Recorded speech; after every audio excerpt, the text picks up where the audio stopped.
Hello students, स्वागत है आपका हिंदी क्लास के सीरीज में।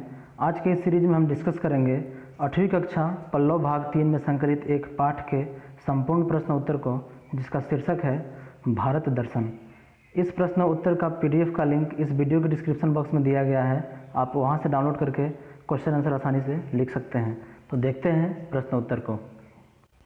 इस पाठ के प्रश्न उत्तर को जानने से पहले इस पाठ के बारे में थोड़ा सा जानकारी अर्जन कर लेते हैं। भ्रमण शिक्षा का एक अभिन्न अंग है। भ्रमण से हमें जो अनुभव प्राप्त होता है उसका हमारे जीवन में बहुत महत्व है। इसलिए विभिन्न विद्यालयों के विद्यार्थियों के बीच बीच में शिक्षामूलक भ्रमण में ले जाया जाता है, यानी एजुकेशनल टूर पे लेकर जाया जाता है। साथ ही हमारे दैनिक कार्यों में एक अति महत्वपूर्ण कार्य है डायरी लेखन। दिन भर की बातों को रात को सोने से पहले अपनी डायरी में लिखने के अनेक फ़ायदे हैं। इस पाठ में 8वीं कक्षा में के रमेन नामक एक छात्र की डायरी के कुछ पन्ने दिए जा रहे हैं, जिनमें से उसने एक शिक्षामूलक भ्रमण में अपने अनुभवों को समेटने का प्रयास किया है। यानी जो यह पाठ है वह एक रमेन नाम का एक लड़का है जो अपनी डायरी में लिखकर बताया है कि उसने किस किस राज्य में, भारत के किन किन राज्यों में उन्होंने भ्रमण किया, जैसे दिल्ली, मुंबई, महाराष्ट्र और उड़ीसा जैसे इन्होंने राज्यों का भ्रमण किया और उस जगहों पे इन्होंने घूमा, वहाँ के बारे में जाना, वहाँ के प्रसिद्ध स्थलों को देखा, वहाँ के खान पान के बारे में भी जाना। तो देखते हैं प्रश्न उत्तर को। इन्होंने ट्रेन से अपना यात्रा किया था। पहला प्रश्न है, भारत दर्शन पाठ तुम्हें कैसा लगा? अपने विचार संक्षेप में लिखो। तो इसका उत्तर है, भारत दर्शन पाठ पढ़कर बहुत ही अच्छा और मनोरंजन लगा, क्योंकि यह पाठ एक यात्रा वृत्तांत है, यानी जिसमें हम यात्रा करते हैं, यानी भ्रमण। भ्रमण शिक्षा का एक अभिन्न अंग है। यात्रा के दौरान देखी जाने वाली चीज़ों का हमें प्रत्यक्ष ज्ञान रहता है। यात्रा के दौरान हम बहुत सारे नए स्थानों को देख पाते हैं। अलग अलग जगहों पर लोग क्या खाते हैं वह जान पाते हैं और उसका स्वाद भी ले सकते हैं। इस पाठ से हमें यह पता चला कि डायरी लिखना भी एक अच्छी कला है, जिसमें हम अपने यादों, अनुभव के साथ साथ महत्वपूर्ण तथ्यों को भी लिखकर रख सकते हैं, जिस तरह से रमेन नाम का जो छात्र था उसने किया था। दूसरा प्रश्न है, रेलगाड़ी में फेरी वाले क्या क्या बोलते हैं? तो इस पाठ के जो छात्र थे उन्होंने अपने शिक्षक शिक्षिका के साथ यात्रा आरंभ किए थे। तो रेलगाड़ी से ही शुरुआत की थी इन्होंने, गुवाहाटी जो असम में ही है हमारा। तो रेलगाड़ी में फेरी वाले अपने वस्तुओं को बिक्री करने के लिए वस्तुओं के नाम पर आवाज़ लगा रहे थे। जैसे बहुत सारे लोग उसमें कुछ कुछ बिक्री करते हैं, जैसे चने वाला लोग बोल रहे थे, जैसे होगा यहाँ पे, जैसे गरम चटपटे चने खा लो, बादाम ले लो बादाम, सस्ता मीठा फल ले लो। यानी जो लोग भी ट्रेन में सफ़र करते हैं, कुछ फेरी वाले भी होते हैं उनमें सामान बिक्री करने के लिए, तो उस सामान के बारे में वो लोग अच्छाई बता के उसे बिक्री करते हैं। अगला प्रश्न है, सरायघाट का पुल किस नदी पर बना है? तो सरायघाट का पुल जो गुवाहाटी में ही है, सरायघाट का पुल ब्रह्मपुत्र नदी पर बना है। दूसरा है, बच्चे कोलकाता में किस रेलवे स्टेशन पर उतरे?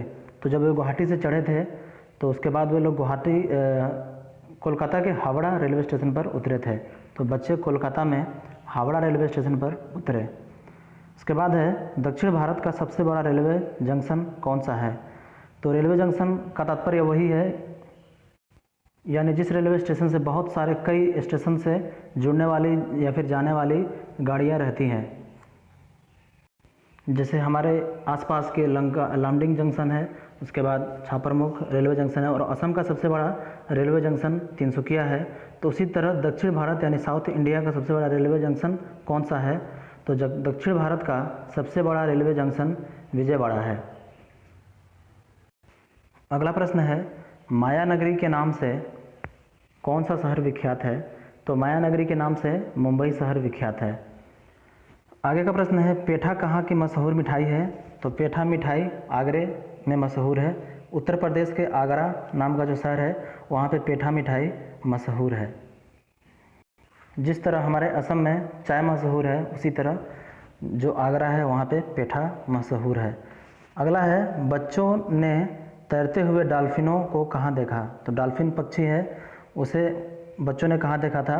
तो जब बच्चे उड़ीसा के चिल्का झील देखने के लिए गए तो उस झील में नौकायान यानी नौका पे वो लोग बैठकर घूम रहे थे। उस झील में नौकायान का आनंद लेते हुए उन्होंने डॉल्फिनों को तैरते हुए देखा था, यानी उस झील में उन्होंने देखा था, चिल्का झील में। अगला प्रश्न है, तेलुगु किस राज्य की भाषा है? तो तेलुगु आंध्र प्रदेश और तेलंगाना की भाषा है। जैसे हमारे असम की राज्य भाषा असमिया है, उस तरह तेलुगु आंध्र प्रदेश और तेलंगाना की राज्य भाषा है।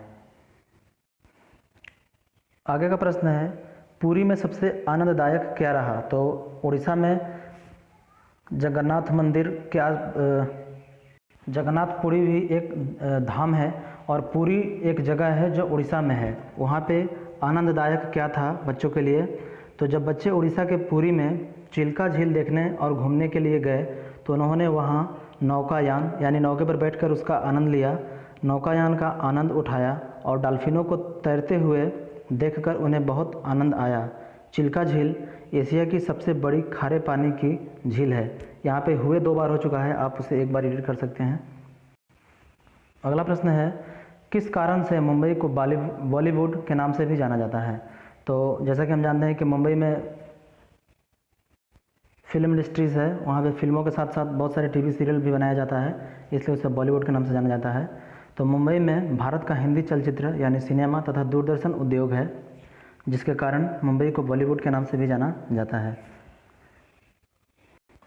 अगला प्रश्न है, मुंबई में बच्चों ने क्या क्या देखा? तो मुंबई में बच्चों ने गेटवे ऑफ इंडिया, होटल ताज, एलिफेंटा की गुफाओं के साथ साथ नरीमन पॉइंट, चौपाटी, जुहू बीच, मरीन ड्राइव के साथ साथ कुछ फिल्मी सितारों के बंगले भी देखे। आगे का प्रश्न है, दिल्ली के प्रमुख दर्शनीय स्थलों के नाम लिखो। तो ये बच्चे जो थे स्कूल से वो दिल्ली भी दर्शन किए, तो उन्होंने कुछ जगहों पे गए थे, उनमें से कुछ निम्न है और वे जगह दर्शनीय स्थलों में भी आते हैं।